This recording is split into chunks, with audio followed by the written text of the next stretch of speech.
How's it going, everyone? And as always, welcome back to Continues to Tick.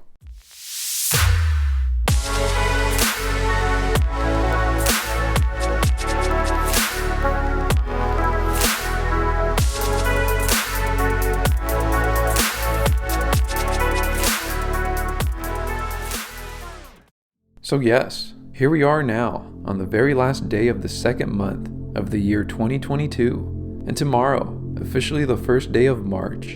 And possibly, you may be thinking to yourself, well, February was a short month anyway, no wonder it went by so quickly. Or maybe, you may also be thinking, that's just how quickly time seems to just tick away. Blink and it's gone. Infinitely it seems, at times, happening over and over. Time passing, that is. Although we all know, and can certainly understand, that is not the case, unfortunately. Our lives are finite, after all, and with that is our time as well, on this planet. And sure enough, no matter how it is that we view the world, whether religious or not, whether being young or old, whether happy or sad, a good person or bad person, in the eyes of others, we all leave this world in a similar fashion to one another, unknowingly. A rather transient process, this life is. And although we get a bit deeper thinking here, sometimes, I don't say these things for them to be scary. After all though, I'll be the first to share my biggest fear is actually death itself. Not necessarily the process of dying, but just the idea that what I'm working on here would stop, and I not be here anymore to finish it. A fear I'm not looking forward to facing head on one day, at least not yet.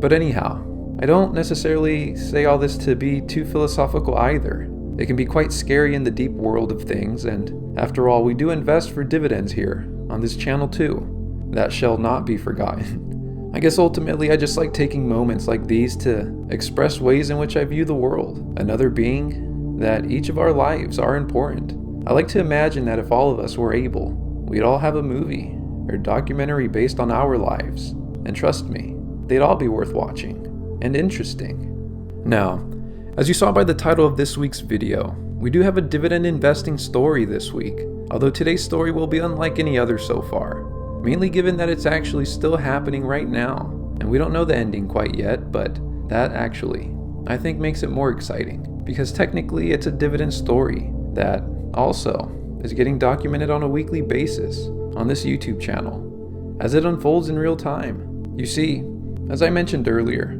I truly believe all of our lives are worthy of a documentary, each and every single one. So my reminder to you is find that special way to document yours. And in saying this, I decided to begin telling mine. It'll be a process, but we got time. This is part one, the parents that shaped my mindset.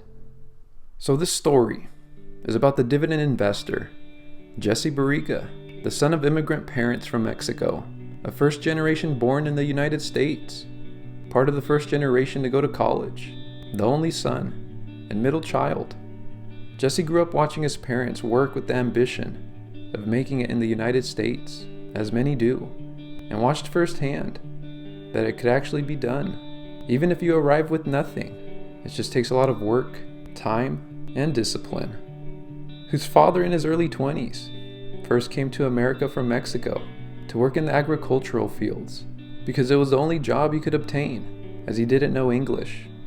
Working this job for many years to later secure a construction job, laying plumbing for newly built homes, which had a slightly better pay and schedule. Ultimately holding this job for 25 plus years until the age of 67, which will be the age at which he retires later this year, finally. And whose mother, working full time as a mother, always providing care and love and many beautiful home-cooked meals for the family, simultaneously also worked, having a work history of being out in the agricultural fields as well, a teacher's assistant at a low-income Hispanic school at one point, and a school cafeteria lunch lady at another, which was actually at Jesse's elementary school. While he went there, Jesse's mother always had the dream of being a nurse, but unfortunately this didn't work out, as time also has a way of changing things for you. But together, Jesse's parents worked hard, saved money, and remained consistent with this. And with many sacrifices later, one of which was always family vacations. They did it. Just a 2-hour drive to a new town was the typical vacation for Jesse growing up. He didn't fly in a plane, after all, until the age of 20. And driving to Mexico was the method of choice for the family, to visit family, undergoing 3-day car rides, to save money on a flight, and sleeping in rest areas in the car, on the way, to save money on hotels. But regardless, Jesse's parents tried, and did in the ways they thought best, in the ways they probably had to, in order to make it work. And make it work they did.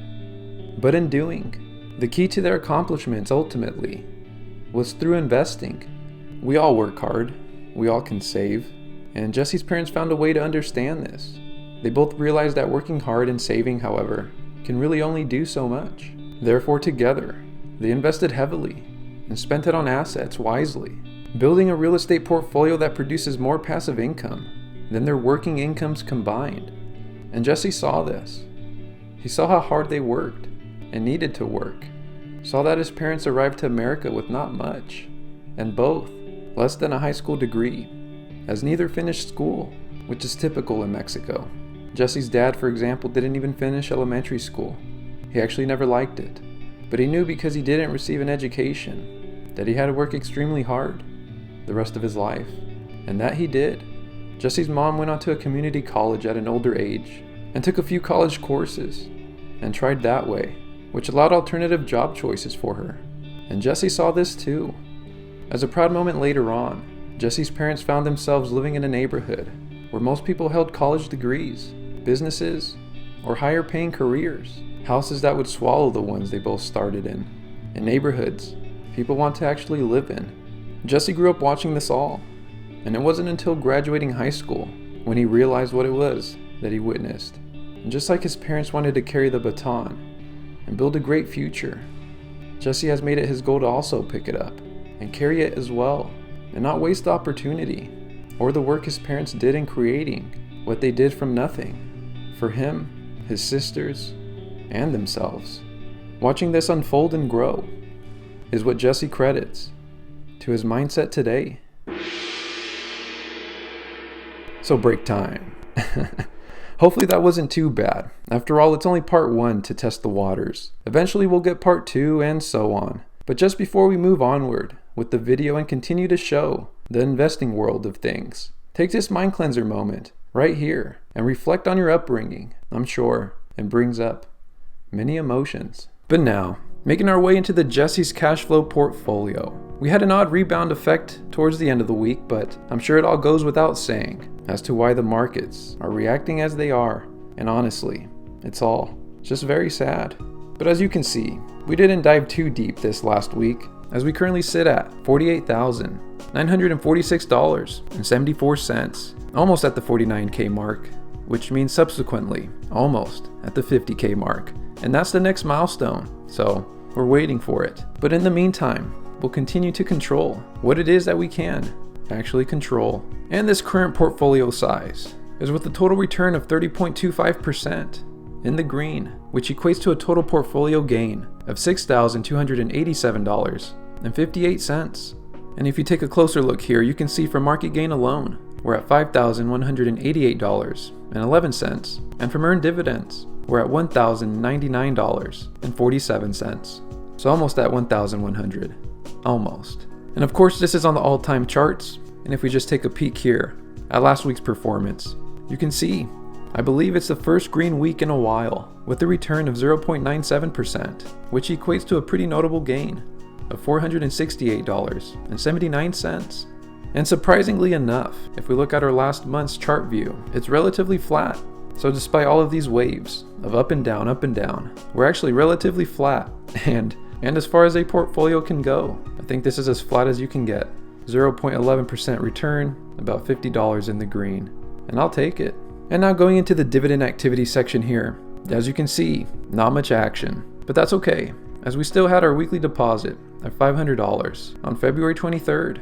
And also on this day, we had the funnel with a snowball, 78 cents. And guess what? I'll take my 78 cents. I'll take them proudly. And just because someone did suggest in the comment section, shout out to you, I did just want to show here for a brief moment where it is that this money actually funneled into. As you can see, it went into VIG primarily, and then SPYD, and quite a bit of holdings here, as you can see. And in total, it was 19 buys. And as you know, I really don't sell. And so that's going to be it for this week's video. We had a new style of a dividend investing story, and I hope you guys were still able to find it interesting. I do like the idea of slowly just trying to tell my story, and this was just the first part of that. Trying to just show part of my upbringing here. I give a lot of credit to my parents. They showed me a really interesting route to get to where they are today, and I was able to see that firsthand, and I'm very appreciative of that. They showed me a lot. And in saying that, moving on to different news. So this upcoming weekend, I'll actually be in Joshua Tree with my partner and our small dog, Archie, which we're looking forward to. So don't be surprised if my next week's video is from me in Joshua Tree, just trying to live in the moment, be present, and hopefully add some more nice memories to the memory bank. But in saying this all, we will soon, technically starting tomorrow, now be in March, and that's a sign of time passing. And in speaking of time passing, we made it through 7 days, and because of that, we have a high chance of making it through another 7. And as always, I will see you then. And as always, take care.